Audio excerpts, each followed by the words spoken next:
Sahabat ASN dimanapun Anda berada, berjumpa lagi dengan saya, tentunya dengan materi-materi yang hebat dan bermanfaat untuk membentuk karakter ASN yang bermartabat dan smart tentunya.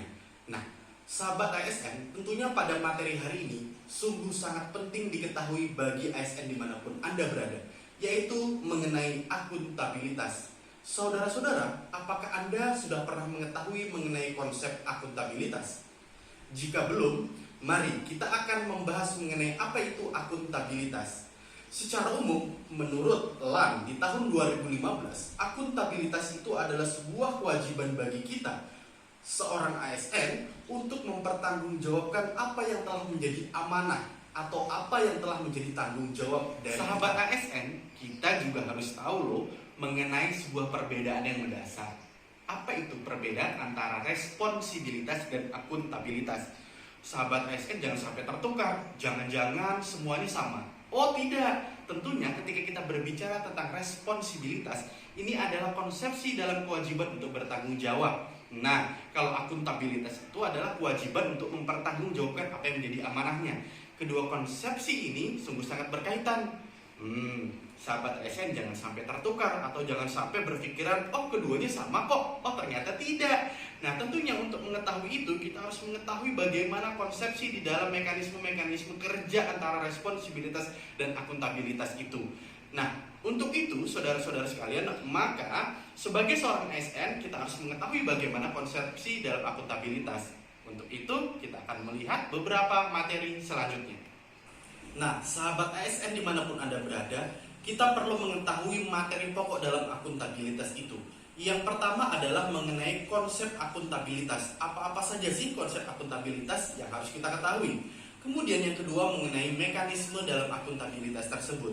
Tentunya mekanisme ini juga sungguh sangat penting kita ketahui untuk memberikan pemahaman yang komprehensif dalam akuntabilitas. Tidak lupa pada bagian selanjutnya mengenai akuntabilitas dalam konteks-konteks tertentu. Dan yang terakhir, menjadi seorang PNS atau ASN yang unggul tentunya harus memiliki sifat akuntabel. Nah, saudara, untuk materi yang selanjutnya, kita harus memahami mengenai konsep dalam akuntabilitas. Dalam konsep akuntabilitas, ada yang namanya amanah publik. Saudara tahu dong, apa itu amanah publik? Ada 4 komponen yang menyertainya. Yang pertama itu tentunya mampu mengambil pilihan apa yang terjadi di dalam diri kita ketika ada pertarungan batin antara konflik kepentingan diri kita dan kepentingan publik. Tentunya kita harus mendahului kepentingan publik loh ya. Itu adalah kuncinya. Nah kemudian kita harus memiliki pemahaman dan kesadaran untuk mencegah diri kita dari politik praktis. Nah hati-hati karena sekarang lagi maraknya politik praktis.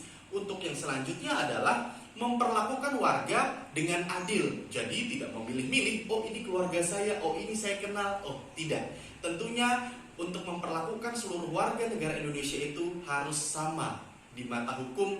Dan inilah konsepsi dalam akuntabilitas tersebut. Nah, untuk yang selanjutnya, menunjukkan sikap dan perilaku yang konsisten dan dapat diandalkan. Tentunya ini juga harus dilakukan bagi seorang ASN untuk menciptakan ASN yang unggul. Nah, saudara-saudara sekalian, juga ada aspek-aspek dalam akuntabilitas. Yang pertama aspek itu mengenai konsep hubungan. Hubungannya seperti apa? Nah, hubungannya adalah hubungan antara kita sebagai ASN kepada atasan kita. Kemudian juga nantinya kepada masyarakat. Nah, ini adalah mengenai konsep dalam hubungan. Kemudian ada hasil. Orientasinya dalam akuntabilitas adalah hasil. Nah, tentunya juga harus meliputi konsepsi yang penting yaitu mengenai laporan. Jangan sampai menjadi seorang ASN tidak melaporkan apapun yang menjadi amanah dan tanggung jawab kita.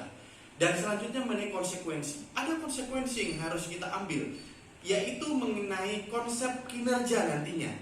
Ya, ketika konsekuensi-konsekuensi itu harus kita pahami, maka juga nanti terkait dari bagaimana kinerja itu berpengaruh terhadap konsepsi itu. Saudara-saudara sekalian, fungsi utama dalam akuntabilitas publik itu ada banyak. Satu diantaranya adalah kontrol demokratis. Kemudian juga ada peran konstitusional yang mencegah korupsi dan penyalahgunaan kekuasaan. Nah, ini sungguh banyak sekali yang menyalahgunai kekuasaannya. Tentunya jangan sampai loh ya kita seperti itu. Dan yang ketiga adalah peran belajar untuk meningkatkan efisiensi dan efektivitas. 3 komponen ini saja ini meliputi hal-hal teknis yang menyertainya, dan masih banyak lagi saudara-saudara sekalian. Nah, akuntabilitas itu ada beberapa. Satu di antaranya adalah akuntabilitas personal kita dalam tingkatan akuntabilitas, yaitu akuntabilitas yang paling dasar. Kemudian yang selanjutnya adalah akuntabilitas individu. Lanjut mengenai akuntabilitas kelompok, akuntabilitas organisasi, dan akuntabilitas stakeholder. Akuntabilitas stakeholder itu adalah akuntabilitas yang nantinya akan melaporkan kepada masyarakat luas mengenai pertanggungjawaban apa yang kita lakukan. Nah, saudara-saudara, yang selanjutnya mengenai mekanisme akuntabilitas birokrasi di Indonesia ada 3. Yang pertama mengenai perencanaan strategis, kontrak kinerja kita, laporan kinerja. Nah, ketiga bagian ini sungguh sangat berkaitan. Bagaimana caranya kita merencanakan hal-hal yang akan kita lakukan di kemudian hari dengan tujuan dan visi misi yang jelas tentunya. Kemudian juga ada kontrak kinerja yang akan mengikat kita agar kita tetap berada pada jalur dan rules yang seharusnya. Dan yang terakhir adalah laporan kinerja. Tidak mungkin kita ketika merencanakan melakukan pekerjaan tidak melakukan laporan. Maka kita harus melakukan laporan kinerja dari apa yang telah kita lakukan. Nah, itu adalah konsepsi di dalam akuntabilitas. Nah, akuntabilitas itu memiliki konteks, yaitu yang pertama adalah transparansi. Kita harus melakukan transparansi agar semua orang dapat mengakses akuntabilitas kinerja kita. Kemudian juga penggunaan sumber daya milik negara. Tentunya ketika kita menggunakan sumber daya milik negara, tidak menyelewengkannya dong ya. Kemudian juga ada penyimpangan dalam penggunaan data informasi pemerintah. Hati-hati ketika kita mengelola data pemerintah, tidak boleh sembarangan. Nah, tentunya juga ada aturan yang mengikatnya. Kemudian juga ada konflik kepentingan.